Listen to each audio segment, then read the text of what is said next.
The Greater Longview Optimal Wellness Initiative, also known as GLOW, is now in its second year and the stats are in. As KLTV7's Jamie Boyum reports, there's been a reduction in the number of unnecessary ambulance calls in the Longview area. GLOW was formed to help those in need find correct resources, according to GLOW Steering Committee member Amy Hooten. A luncheon was held today to give involved parties an update on the initiative.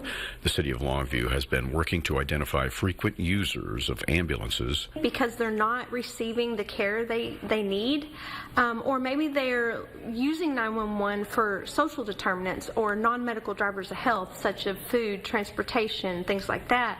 We want to work with them to connect them to our nonprofits in our community to get them the resources. To do that, they contact someone who has used 911 for a non-emergency, like needing counseling or food or being unaware of options, to redirect them to the proper entity. They have to sign a consent, which allows us to talk about their health protected information with them and then with the partners in the program. Multiple non-emergency ambulance rides might be taken by one person.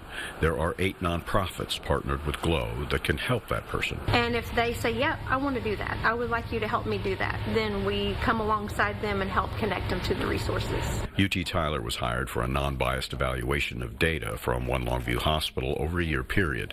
The data showed 117 fewer re-encounters or repeat ambulance rides at a savings of about $1.8 million of potentially unpaid ambulance bills. So this is just a small snapshot of data, and we're already seeing a positive trend. She says it's a challenge gathering data like this from hospitals, but so far the system seems to be working, making Longview 911 available for more emergency calls.